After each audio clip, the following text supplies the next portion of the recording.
Okay बच्चों, तो आज हम एपीकल्चर के बारे में पढ़ेंगे। एपीकल्चर के बारे में आप सभी जानते हैं। एपीकल्चर मतलब होता है beekeeping. It is actually क्या होता है, ये मेंटेनेंस होता है हनी बी कॉलोनीज का। और ये जो मेंटेनेंस किया जाता है ह्यूमन के द्वारा किया जाता है। किस लिए? क्योंकि इसका बहुत ही ज़्यादा इकोनॉमिकल यूज़ है। इसलिए जो है एपीकल्चर जो है बहुत ज़्यादा ट्रेंड में भी है और बहुत ज़्यादा मतलब ये सोर्स ऑफ इनकम भी ये बहुत अच्छा है। इससे हमें कई सारे जो है प्रोडक्ट्स मिलते हैं, जैसे कि हनी है और कई सारे इसके बाय प्रोडक्ट भी हो गए, जैसे बीज वैक्स हो गया, प्रोपेलिस हो गया। इस तरह के कई सारे प्रोडक्ट्स जो हैं वो हमें हनी बी से मिलते हैं। इसीलिए जो एपीकल्चर जो है वो बहुत अच्छा बिजनेस भी है आजकल के टाइम में। एपीकल्चर वैसे तो बहुत पुराना है, ये करने का ट्रेंड बहुत पुराने समय से किया जा रहा है। लेकिन जो पुराना जो ट्रेंड है वो बहुत ही क्रूअल था। उसको करने का जो तरीका था वो उतना, जैसे आजकल हम कहते हैं कि उतना उसमें क्रुएलिटी ज़्यादा थी। लेकिन अब जो है इसको करने का जो कमर्शियल पर्पज़ से इसको करने का जो ट्रेंड है वो भी बहुत ज़्यादा चेंज हो गया है। एपीकल्चर के लिए बेसिकली हम सब जानते हैं जो हनी बीज होती है वो सबसे ज़्यादा हाईली ऑर्गेनाइज्ड जो होते हैं सोशल इंसेक्ट्स होते हैं। और ये पूरी दुनिया में ही जो है ये जो हनी बीज है ये पाए जाते हैं। ये हनी बीज जो होते हैं बेसिकली पूरे साल जो है वो एक्टिव रहते हैं। लेकिन जब विंटर का सीजन होता है तो ये थोड़ा कम काम करते हैं, लेस लेबर करते हैं। क्यों? कोई भी जो ब्रूड होता है वो नहीं वो बनाते हैं। लेकिन जो सबसे ज़्यादा एक्टिव हनी बी जो होते हैं वो स्प्रिंग सीज़न में होते हैं। क्योंकि ये टाइम जो होता है फ्लावरिंग का टाइम होता है, तो आसानी से ये जो है इनकी जो कॉलोनी भी होती है वो बहुत ज़्यादा स्ट्रॉन्ग हो जाती है। और ये आसानी से जो है नेक्टर जो होते हैं फ्लावरिंग सीज़न में जो है वो कलेक्ट कर लेते हैं। इसलिए इस सीज़न में ये बहुत ज़्यादा जो होते हैं वो एक्टिव होते हैं। और जैसे कि हम जानते हैं कि जो हनी बीज़ है ये सबसे ज़्यादा हाइली ऑर्गेनाइज्ड सोशल इंसेक्ट्स हैं।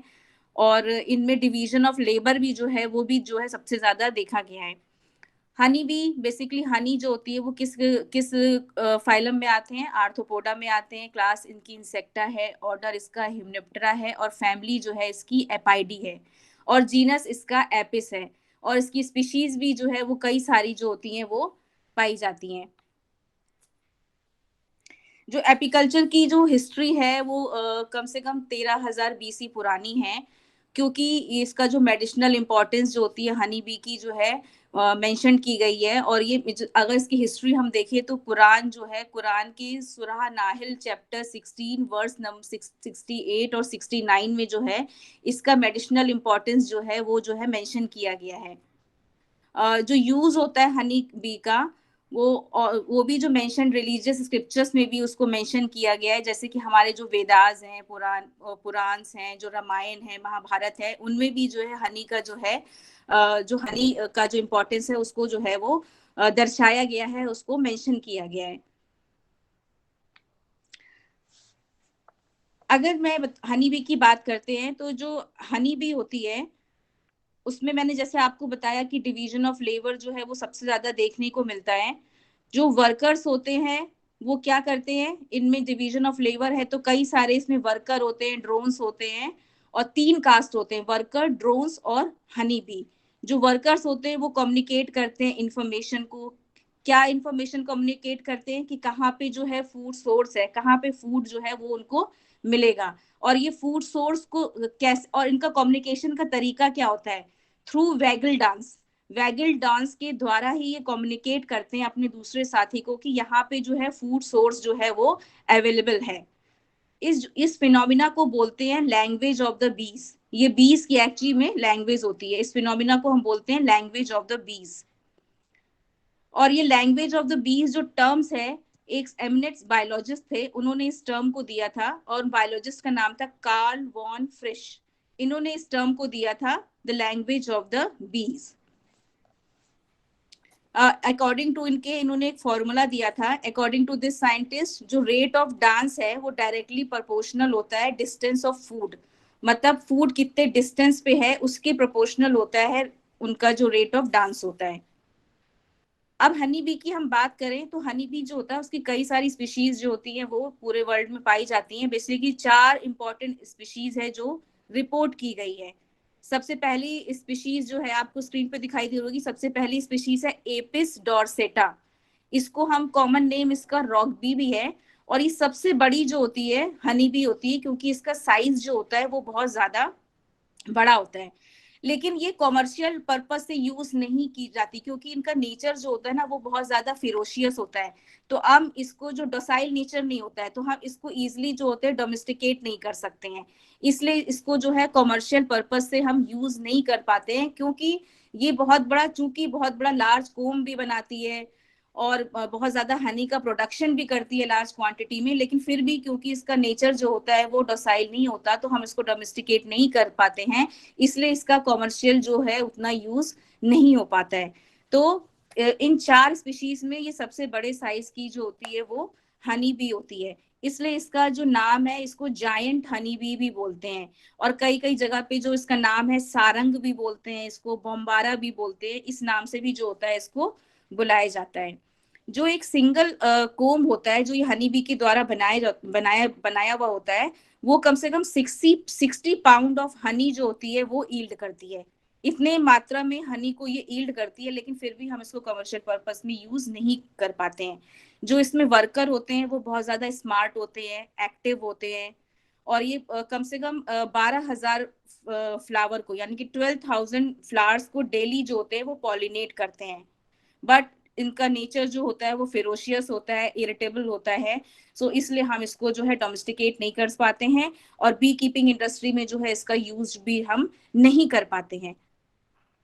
नेक्स्ट जो बहुत कॉमन स्पीशीज है वो एपिस इंडिका है हमारी, जिसको हम इंडियन बी बोलते हैं। और ये जो होते हैं इसके कंपैरेटिव में मीडियम साइज की होती है। और ये जो अपने हाइव बनाती है वो कई सारे पैरेलल कोम्स जो होती है वो बनाती है। कहाँ पे? जहाँ पे ट्री ट्रंक्स होते हैं उनकी कैविटीज में, या फिर जहाँ पे अर्दन पॉट्स होते हैं, ये वहां पे बनाती हैं। और ये बीज जो होते हैं ये बहुत ज्यादा फिरोशियस नहीं होते हैं, डोसाइल होते हैं, इसलिए हम इसको इजिली जो होते हैं हम डोमेस्टिकेट कर सकते हैं। नेक्स्ट जो स्पीशीज है वो एपिस फ्लोरिया है। ये स्मॉल साइज की होती है, इसका कॉमन नेम जो होता है वो लिटिल बी होता है। ये नेचर में बहुत ही ज्यादा डोसाइल होती है, और इसलिए जो होता है इसका रेयर स्टिंगिंग बिहेवियर होता है। तो इसको हम जो है ना कोम से इजिली जो है रिमूव कर सकते हैं, इसलिए इसको एपीकल्चर में बहुत ज्यादा जो है इसका यूज कर सकते हैं, क्योंकि हम इजिली जो है हनी को एक्सट्रैक्ट कर सकते हैं कोम में से। बट इसमें से जो हनी ईल्ड होती है वो बहुत ज्यादा अच्छी क्वालिटी की जो होती है वो नहीं होती है, वो पुअर क्वालिटी की होती है। नेक्स्ट जो स्पीशीज है वो है एपिस मेलिफेरा। ये इसको, हाँ, इसका कॉमन नेम जो है यूरोपियन बी है। और ये जो है समवट एपिस इंडिका जो इंडियन बी होती है उसी की तरह जो होता है ये दिखाई देती है। ये कई सारी वर्ल्ड में कई जगह पे पाया जाता है, इंक्लूडिंग इंडिया। और इसका नेचर भी बहुत डसाइल होता है, तो इसको हम इजिली जो होते हैं वो डोमेस्टिकेट जो है वो कर सकते हैं।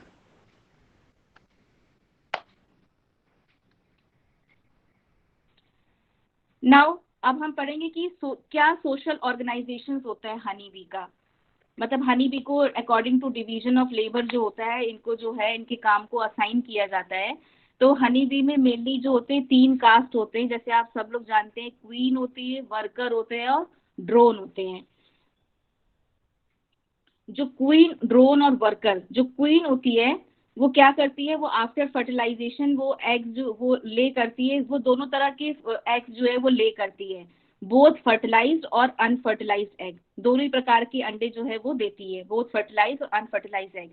जो फर्टिलाइज्ड एग्स होते हैं उनमें से मेल जो होते हैं वो इमर्ज होते हैं, जिनको कि हम कहते हैं drone. So drone are produced from the unfertilized eggs of the honey bee। जबकि जो वर्कर होते हैं वो जो होते हैं फर्टिलाइज्ड एग होते हैं, उनसे जो है वो बनते हैं। जो क्वीन बी होती है वो सिर्फ फर्टाइल फीमेल होती है, पूरी कॉलोनी में यही फर्टाइल फीमेल होती है। और ये सबसे बड़े साइज की होती है, लार्जेस्ट साइज की होती है। इनमें कोई भी वैक्स ग्लैंड नहीं होता, क्योंकि इनका काम जो होता है ना सिर्फ फर्टिलाइजेशन करना ही होता है, अंडे देना ही होता है। तो इसलिए जो होता है इनमें कोई भी वैक्स ग्लैंड जो होता है वो प्रेजेंट नहीं होता है। ये कम से कम 3 से 4 साल तक जो है वो जिंदा रह पाते हैं। और ये जो एग जो ले करने का रेट होता है वो कम से कम 1500 से 2000 पर डे जो अंडे जो है ये देते हैं, एग ले करते हैं। जो साइज होता है ना क्वीन का, वो 15 से 20 मिलीमीटर जो लेंथ में होता है। और इनका जो इसको हम इजिली जो है डिस्टिंग्विश कर सकते हैं अदर हनी बी से। कैसे? जो वर्कर होते हैं, ड्रोन होते हैं, उनसे कैसे डिस्टिंग्विश कर सकते हैं? क्यों? क्योंकि इनका एब्डोमेन जो होता है वो बहुत टेपरिंग होता है, पतला सा होता है, और लेग और विंग्स जो होते हैं वो शॉर्ट होते हैं। और स्ट्रक्चरली ये क्या होते हैं, अनेबल होते हैं वैक्स प्रोड्यूस करने के, क्योंकि इनमें कोई भी जो होता है वैक्स ग्लैंड जो होता है वो प्रेजेंट नहीं होता है। और जैसे मैंने आपको बताया कि एक क्वीन जो होती है वो 1500 से 2000 अंडे जो है वो पर डे जो है वो देती है। और ये डिपेंड भी करता है, कम ज़्यादा इसकी क्वांटिटी इस पे भी डिपेंड करती है कि क्या सीजनल वेरिएशन है या फिर क्या इसमें जो है इकोलॉजिकल फैक्टर है। इस पे भी डिपेंड करता है कि मतलब ये कितने जो है अपने एग जो है ले कर रही है पर डे। यानी कि जो टोटल वेट होता है 100 एग्स का, वो इक्वल होता है, जो टोटल एग्स होता है is equal to her body weight, उसकी बॉडी वेट के जो होता है वो बराबर होता है। तो पूरे मतलब अपने लाइफ स्पैन में जो 2 से 5 साल का इनका लाइफ स्पैन होता है, उसमें करीब ये 15 लाख अंडे जो होती है वो ले करती है अपने पूरे लाइफ स्पैन में। जो नेक्स्ट कास्ट होता है वो होता है ड्रोन। ड्रोन बेसिकली क्या होते हैं, ये male member of the honey B colony के मेल मेंबर्स होते हैं, और ये अनफर्टिलाइज्ड एग से जो होते हैं वो बनते हैं। इनका काम सिर्फ क्या होता है, ये सिर्फ काम इनका फर्टिलाइज क्वीन जो क्वीन होती है उसको फर्टिलाइज करना होता है। और उसके बाद क्या होता है, एक बार फर्टिलाइज करने के बाद जो होती है इनकी डेथ भी जो हो जाती है वो हो जाती है। इसलिए जो ये कम से कम 60 डेज तक ही जो होते हैं वो जिंदा रह पाते हैं। इनमें भी कोई स्टिंग और वैक्स ग्लैंड जो होती है वो प्रेजेंट नहीं होती है। ये मैंने जैसे आपको बताया कि डेवलप होते हैं अनफर्टिलाइज्ड एग से। इनकी सिर्फ एक ड्यूटी होती है, to fertilise the virgin queen को फर्टिलाइज करना।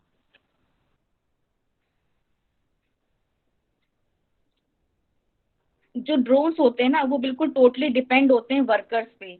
किस लिए वर्कर्स पे डिपेंड होते हैं? हनी के लिए जो होते हैं वो टोटली डिपेंड होते हैं वर्कर से। एक्चुअली में क्या करते हैं, देखा जाए कि जैसे ये हनी के लिए बैगिंग कर रही हूँ, they are begging for the honey from the workers.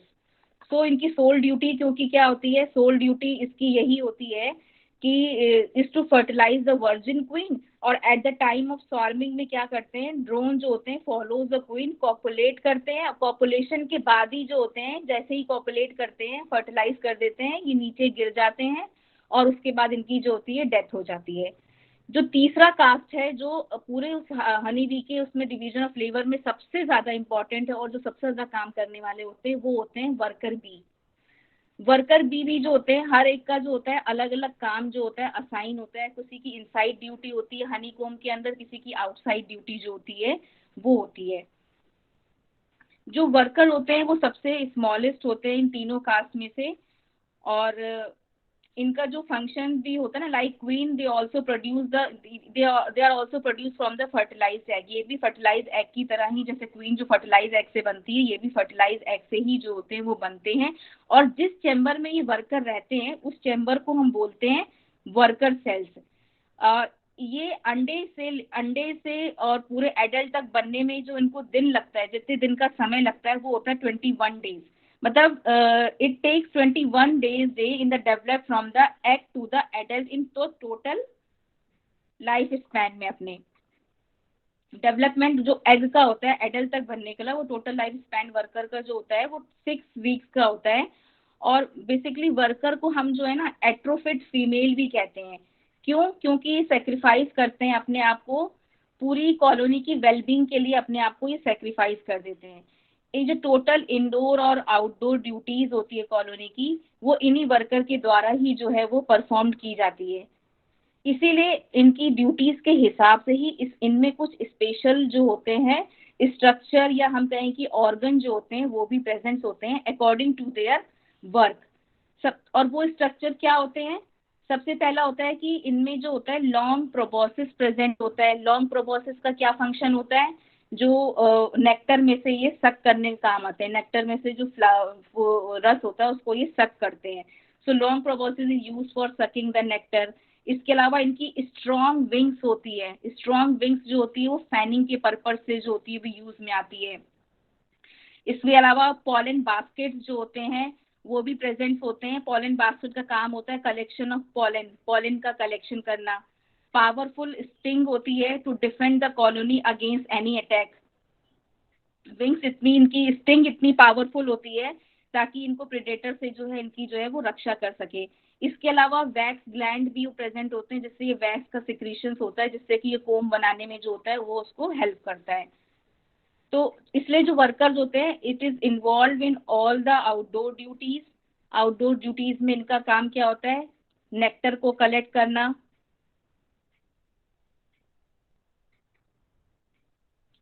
Pollen को कलेक्ट करना, गम, वाटर, ये सारी चीजें जो होती है ये रिसीव करते हैं और स्टोर करते हैं प्रॉपरली। और जो जो जो जो जो इन सब चीजों को स्टोर करता है वो हाउस बीज होते हैं, जो इन सारी चीजों को जो होते हैं वो स्टोर करते हैं। इन जो इंडोर वर्कर होते हैं उनको भी आगे जो है कई सारे ग्रुप में जो है वो बांटा गया है।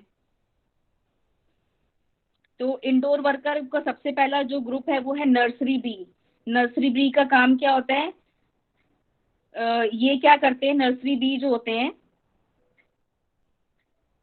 ये क्वीन को जो है अटेंड करते हैं। They are very sincere for attending the queen, while जो कुछ अदर्स होते हैं they look after the nursery, इसलिए इनको हम नर्सरी भी कहते हैं। जो कुछ होते हैं they produce the wax for the formation of the new hive, नए हाइव को बनाने के लिए वैक्स का फॉर्मेशन करते हैं, इसलिए इनको बिल्डर्स कहा जाता है। सेकंड कैटेगरी होती है बिल्डर्स की। थर्ड होती है रिपेयर्स। रिपेयर्स का काम क्या होता है? वो कोम की रिपेयरिंग करते हैं। जो वर्कर कोम की रिपेयरिंग करते हैं उनको रिपेयर्स कहा करता है। चौथी कैटेगरी होती है क्लीनर्स की। जो भी डेड बॉडीज या कुछ भी लार्वीज या कोई भी इम्प्योरिटीज जो होती हैं हनी जो कोम में प्रेजेंट होती है वो उसको साफ करते हैं, ऐसे वर्कर को क्लीनर्स बोला जाता है।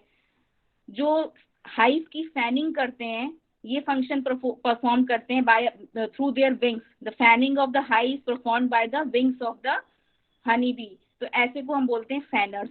तो ये अलग अलग कैटेगरीज है वर्कर की जो इंडोर एक्टिविटीज जो होती है वो परफॉर्म करते हैं। सबसे पहले नर्सरी भी हो गया, दूसरा आपका बिल्डर्स हो गया, तीसरा रिपेयर्स हो गया, चौथा क्लीनर्स और पांचवा जो होता है फैनर्स होते हैं। ये 5 कैटेगरी होती है जिसमें कि इनको डिस्टिंग्विश किया गया है और ये सारी इंडोर एक्टिविटीज को जो होते हैं वो परफॉर्म करते हैं। जितनी भी इंडोर ड्यूटीज होती हैं उनको ये करते हैं। सो ये वर्कर्स होते हैं दोनों ही एक्टिविटीज में जो होते हैं इंगेज होते हैं, indoor activities and outdoor activities.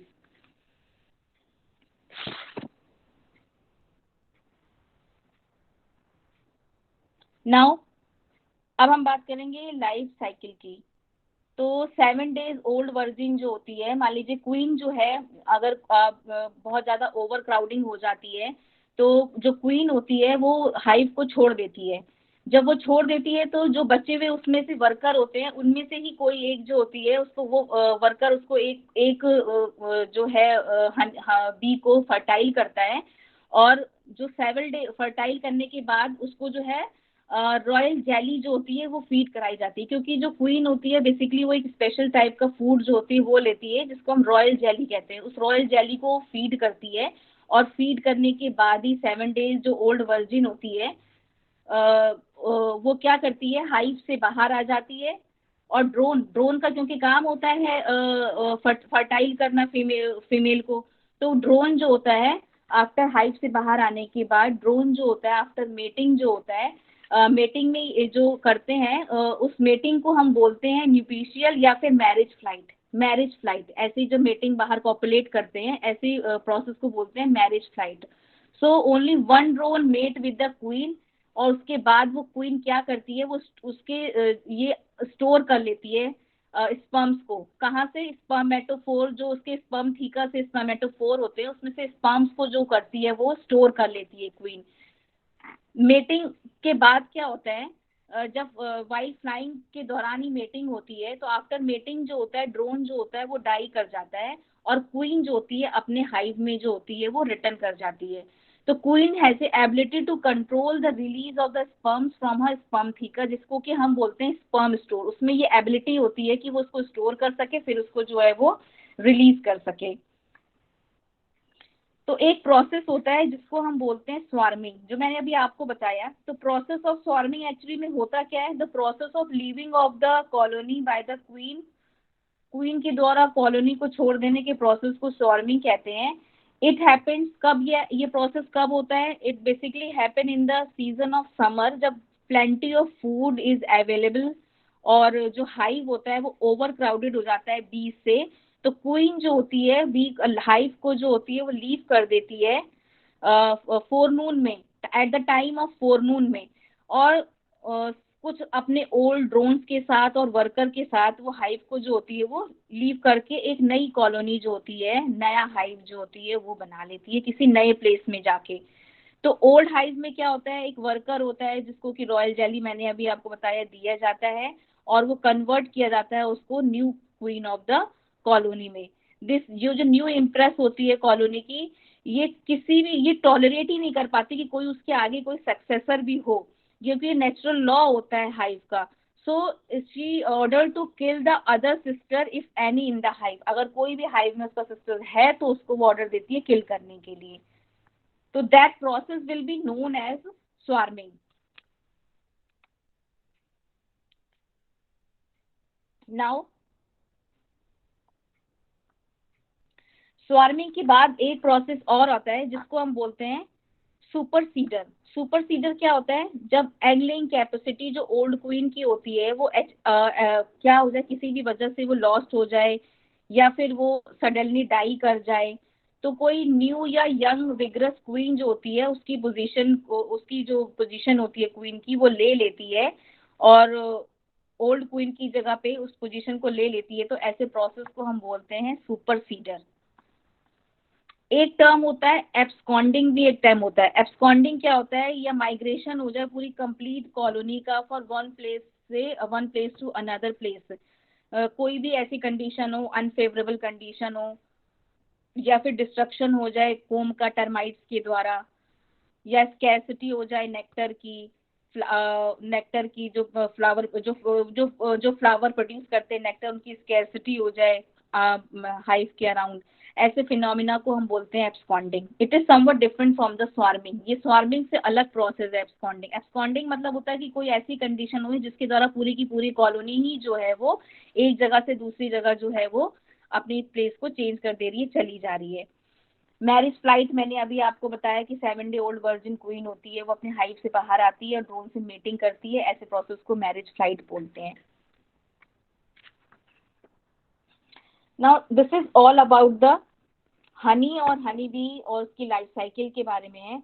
अब कुछ मेथड भी होते हैं बी कीपिंग के। एपीकल्चर हम क्यों करते हैं, क्या मेथड्स होते हैं बी कीपिंग के? तो कुछ तो पुराने मेथड्स हैं और अब इसको देखते हुए कुछ नए मेथड्स भी जो हैं, आर्टिफिशियल मेथड्स भी जो हैं वो अपनाए गए हैं। तो पुराने मेथड्स जो हैं वो कौन सा है? सबसे पहला मेथड है indigenous method of beekeeping. ये सबसे ओल्ड मेथड है। इसमें दो तरह के हाइव जो होते हैं वो प्रेजेंट होते हैं। एक तो क्या ऐसा होता है वॉल और फिक्स हाइव। ये प्योरली कैसा होता है, नेचुरल होता है, बी हनी बी के द्वारा जो बनाया हुआ हाइव होता है। ये चाहे तो पेड़ पे या किसी वॉल पे जो वो हाइव बना लेते हैं, ऐसे ऐसे हाइव को हम बोलते हैं फिक्स्ड हाइव और वॉल हाइव। दूसरा होता है मूवेबल हाइव। बता सकते हो कि ट्रेडिशनल मेथड में कैसे एक्सट्रैक्शन होता है हनी बी का? तो सभी जानते होंगे।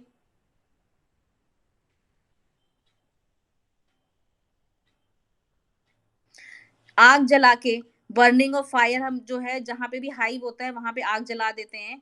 तो उसकी वजह से भी क्या होता है, हनी हनी जो होते हैं वो जो बीज होती है वो भाग जाती हैं। या उसमें इस मेथड से ये भी होता है कि बीज जो है वो मर भी जाती हैं, ज्यादा आग की वजह से, ज्यादा उसकी वजह से मर भी जाती हैं। तो उसके बाद जब वो पूरा अपना छत्ता छोड़ के चली जाती है हनी को, तो हनी को जो है जो हाइव होता है, जो हनी से भरा हुआ होता है, उसको रिमूव कर लिया जाता है और उसको पीसेस में कट कर दिया जाता है। कट करने के बाद फिर उसमें से जो है हनी को जो है स्क्वीज कर लिया जाता है। इसके अलावा जो है स्मोकिंग, धुआं भी जो है वो भी उसके सामने, अगर हाइव के सामने छोड़ो तो जो बीज है वो भाग जाती हैं, स्केप कर जाती हैं हाइव्स को छोड़कर। लेकिन इस जो ये इंडिजिनस मेथड है ना, जो पुराना मेथड है, इसके कुछ जो है ड्रॉबैक्स भी हैं। ड्रॉबैक्स ये हैं कि देखो, एक तो इसमें कई सारी जो है वो बीज मर भी जाती हैं। दूसरा, जो हनी मिलता है वो हमें पूरी प्योर क्वालिटी का नहीं मिलता, क्योंकि उसमें क्या होता है कि जब हम ब्रूड सेल से उसको स्क्वीज करते हैं, जब उसे कट करके जब हम उसको स्क्वीज करते हैं, तो उसमें क्या होता है, कुछ जो हनी सेल्स होते हैं या लार्वी होते हैं वो भी जो होते हैं ना उसके साथ एक्सट्रैक्ट हो जाते हैं। और इस तरह से करने से जो है ना कि जब हनी कॉलोनी को छोड़ के भागने लग जाती हैं तो और जैसे कॉलोनी बिकम जो होती है वो वीक हो जाती है क्योंकि उसमें एग्स वगैरह, लार्वी वगैरह वो सब मर जाते हैं उस टाइम पे स्क्वीज़ करने के टाइम में। तो जब फॉर्मेशन करती है न्यू हाइव का जो एस्केप बीज होती हैं, तो उनको एक्स्ट्रा एनर्जी की जो होती है फिर ज़रूरत पड़ती है। तो जब उसकी एनर्जी इसी में लग जाती है तो जो यील्ड प्रोडक्शन होता है हनी का वो उतना ज़्यादा अच्छा नहीं होता या उतना उतना ज़्यादा क्वांटिटी में वो हो नहीं पाता है।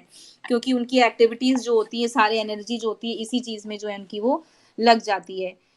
दूसरा हनी जो हनी रॉबर्स भी कुछ होते हैं जैसे कि रैट, आंट, वास्प, मंकी ये भी अफेक्ट करते हैं हाइव को इजीली। जो रेस का इम्प्रूवमेंट प्रोग्राम होता है वो भी इस पे अप्लाइड नहीं हो पा जाता क्योंकि कोई भी पॉसिबिलिटी नहीं होती है सिलेक्शन ऑफ बेस्ट बी का इसमें करने के लिए। तो ये सब जो है उसके कुछ ड्रॉबैक्स हैं जो इंडिजिनस मेथड है उसका। तो अब इसके अलावा कुछ मॉडर्न मेथड भी जो है एपीकल्चर में यूज किया गया है। और ये मॉडर्न मेथड जो है इसको जो है ये किसके द्वारा डिजाइन किया गया था? एल एल लैंगस्ट्रॉथ ने किया था। ये साइंटिस्ट थे और इस जिस ईयर में किया था 1851 में जो है मॉडर्न मेथड ऑफ एपीकल्चर जो है वो अपनाया गया था। तो इसमें जो हाइव्स होते हैं वो कैसे होते हैं मॉडर्न मॉडर्न मेथड में? एक तो टिपिकल मूवेबल हाइव होते हैं, क्वीन एक्सक्लूडर होता है, हनी एक्सट्रैक्टर होता है, अनकैपिंग नाइफ होती है और कुछ और भी इक्विपमेंट्स होते हैं जो इसमें यूज किए जाते हैं। तो ये जो देखो ये जो आपको डायग्राम दिखाई दे रहा है ये modern method of beekeeping है जिसमें कि अलग अलग चैम्बर्स जो है ना हर चीज के लिए अलग अलग चैम्बर्स जो है वो बनाए गए हैं। ये भी जो होते हैं टिपिकल मूवेबल हाइव होते हैं, मूव कर सकते हैं हम आसानी से इनको एक जगह से दूसरी जगह। इसमें एक तो स्टैंड होता है, चार देखो स्टैंड, वुडन स्टैंड होते हैं जो उसको सपोर्ट करते हैं। इसके अलावा जो होता है बॉटम बोर्ड होता है, ये फॉर्म करता है proper base for the hive. Entrance के लिए बीज जो है आसानी से एंटर कर सके। ब्रूड चैम्बर्स होते हैं जिसमें ब्रूडिंग का काम, रेयरिंग का काम होता है, सिर्फ ब्रूड बनने का काम होता है। जो फ्रेम्स प्लेस्ड होते हैं इन दिस चैम्बर्स अलग अलग उसमें जो होते हैं जो है इसको चैम्बर्स जो होते हैं इसमें बने हुए होते हैं। जो बॉटम बोर्ड होता है ना उसमें क्या होता है, ब्रूड चैम्बर होता है। ये सबसे इम्पोर्टेंट पार्ट होता है बी हाइव का और ये लार्ज साइज का होता है। इसमें कम से कम 5 से जो होते हैं ना 10 फ्रेम जो होते हैं वो बने होते हैं और हर एक फ्रेम में क्या होता है, एक वैक्स शीट होती है जो कि हेक्सागोनल शेप की होती है। और ये जो होते हैं वर्टिकल पोजीशन में जो होते हैं एक दूसरे से वायर से जो होते हैं जुड़े होते हैं और वर्टिकल पोजीशन में जो होते हैं वो होते हैं जो आपका ब्रूड चैम्बर्स होते हैं। हर एक जो जितनी भी शीट्स, एवरी शीट जो होती है वैक्स की इसको हम बोलते हैं कोम फाउंडेशन बोलते हैं, जो कि अट्रैक्ट करती है बीज को और प्रोवाइड करती है बेस फॉर कॉम प्रिपरेशन के लिए। इसके अलावा इसके अलावा होता है सुपर। उसके ऊपर का एरिया जो होता है वो सुपर होता है जो विदाउट कवर होता है। सुपर जो होता है इसमें कई सारे फ्रेम्स जो होते हैं जो जिसमें कि कोम का फाउंडेशन जो होता है वो प्रेजेंट होता है। ये एक एडिशनल स्पेस जो होता है हाइव को प्रदान करता है। मतलब कि हाइव अगर छोटा हो तो थोड़ा उसे बड़ा करने के लिए एक एडिशनल स्पेस भी जो होता है वो देता है। अगर कभी ओवर क्राउडिंग हो जाए ना, बीज ज्यादा इसमें डाल दी जाए तो उनको एडिशनल स्पेस जो है वो मिल जाए। फिर इनर कवर होता है, ये भी वुडन पीस का बना होता है और यूज्ड होता है ये सुपर को कवर करने के लिए। इसमें कई सारे होल्स जो होते हैं वो प्रेजेंट होते हैं और ये होल्स का काम होता है वेंटिलेशन करने के लिए। टॉप कवर होता है, टॉप कवर का मतलब होता है कि ये प्रोटेक्ट करता है कॉलोनी को किसी भी ऐसी कंडीशन हो, क्लाइमेटिक कंडीशन हो, जैसे रेन वगैरह हो गया, रेन आ रही है, बारिश हो रही है तो उससे जो होता है ये कवर्ड करने के लिए काम में आता है। और ये जो होता है ना it is a fitted zinc sheet होती है और ये बेसिकली कैसी होती है, प्लेन होती है और स्लोपिंग टाइप की होती है। अगर पानी आ रहा है तो वो स्लोप करके नीचे की ओर जो है बह जाए। फिर क्वीन एक्सक्लूडर होता है, इसमें वायर गॉज होती है, स्ट्रैंड गार्ड्स होते हैं, जो ड्रोन होते हैं वो ट्रैप किए जाते हैं इंडिविजुअल हर इंडिविजुअल वायर पे जो होते हैं उसको प्लेस किया जाता है और ये परमिट करते हैं वर्कर को to pass through it but keeps back the queen in the brood chamber. जो क्वीन होती है वो ब्रूड चैम्बर में ही जो होती है वो रहती है। हनी एक्सट्रैक्टर होता है, हनी एक्सट्रैक्टर जो होता है यूज़ होता है हनी को एक्सट्रैक्ट करने के यूज़ में काम आता है। और इसका फंक्शन क्या होता है कि सेंट्रीफ्यूगल फोर्स के द्वारा जो होता है इसमें जो होता है हनी कोम्ब को जो है हम जो है प्यूरिफाई करते हैं।